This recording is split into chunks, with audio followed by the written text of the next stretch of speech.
makes for a nice easy shot. Closest one's probably 15 yards, furthest one out goes to about 120 yards. In general this is fairly close shooting, but there are some longer shots to hit. This is the main feeding lot where the cattle are on at the moment.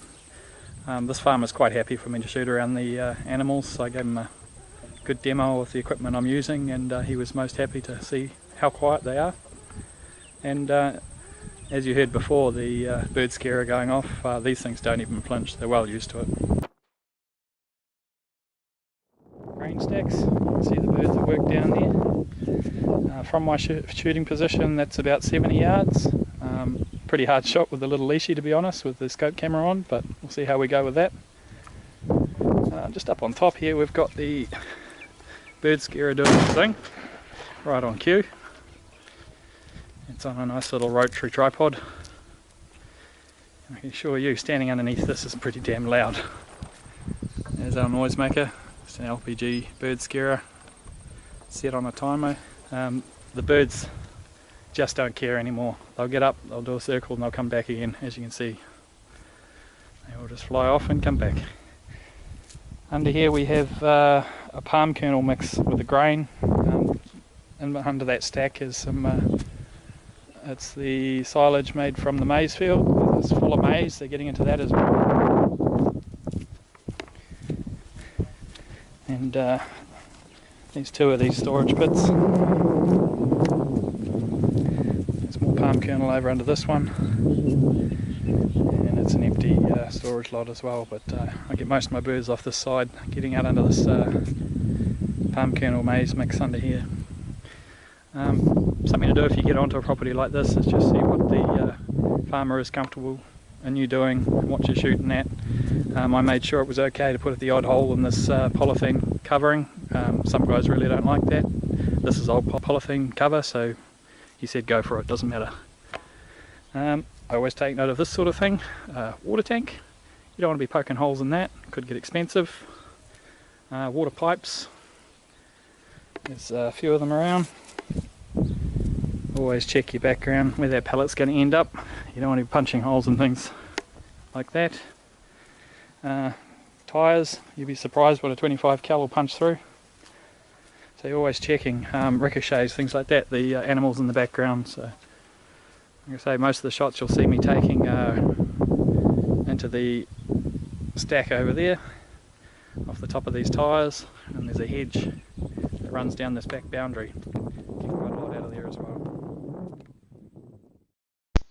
Something I've noticed since I've been coming to this place is they're getting super cagey, like more wary every time I come. I think they've started recognising my car, so I've started parking in different places, but as soon as they see the car turn up, they seem to be heading out and not coming anywhere near as close as they used to. So these birds aren't dumb. While I was setting up the scope cam, I noticed a miner had landed on top of the water tank, which is probably only about 20 yards in front of me, and he wouldn't show himself. He was hiding behind that little pickup point on the top there, and every now and then he'd just peek out to see if I was still there, and he was acting as a warning bird. Any other bird that came close, he was letting them know. And he sat there just until I was ready to sort him out, and then he decided to hightail out of there.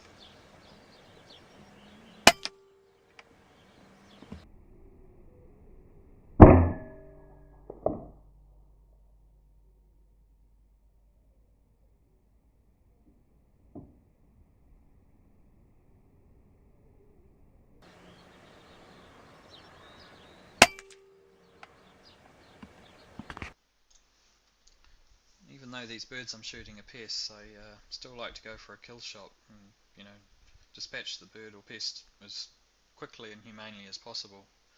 Unfortunately, shots like this do happen. As you can see in the slow-mo shot, it kind of looked right, but I think I pulled the shot as it went off, and you can see the pellet clearly entering over its right wing, and it busts the bone in its wing, but didn't do any critical damage to the bird, and it disappeared over the bank and behind the wall it was sitting on there. Fortunately, I have seen birds do the same thing, disappear over that bank, and they make their way to the hedge that's in behind, so I kept the camera rolling hoping to get a second shot.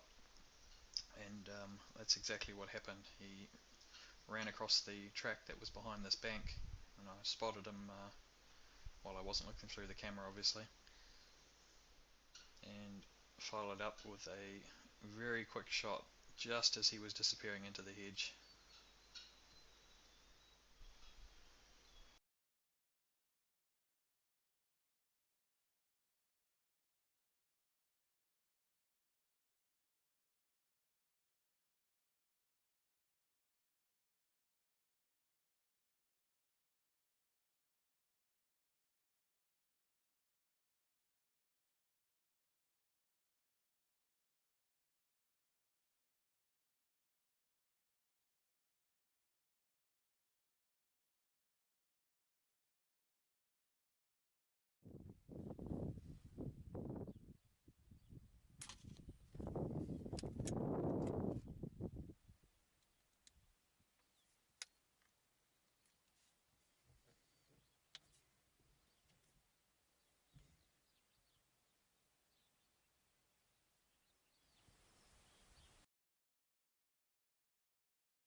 Shooting a moving target's always fun.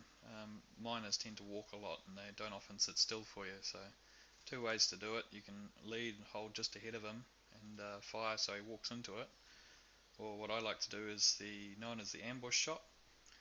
You pick a spot just ahead of your target and wait for the target to cross that path. Unfortunately, this one decided to take one slow step just as I released the trigger, which ended up with just a few feathers.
Quick photo.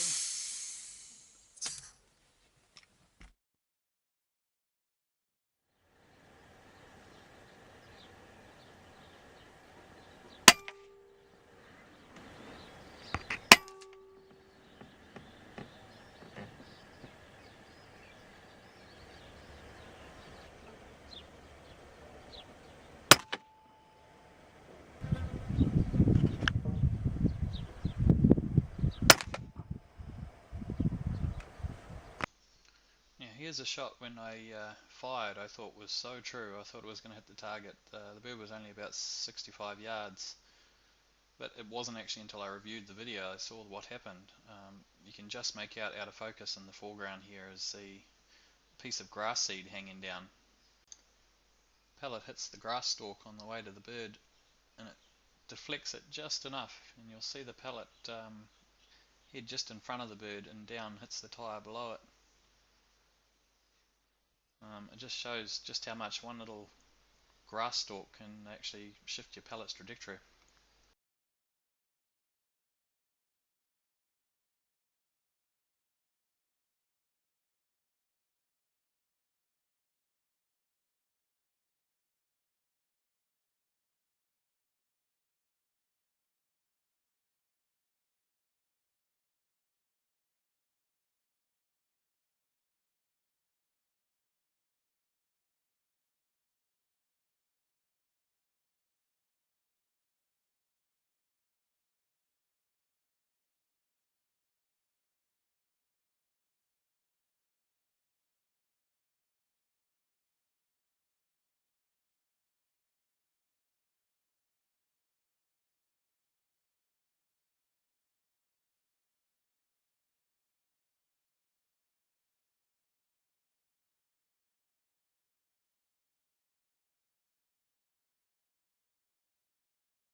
I've been out here a couple of hours now and I picked off quite a few. Certainly not the numbers we have been getting in the last month or so, but certainly a lot of fun with little Leshiy, and that was the idea behind it. I'll run off now and pick up as many of these birds as I can find. It's another agreement with the farmer, I try not to leave anything behind. So until next time, I'll catch you later.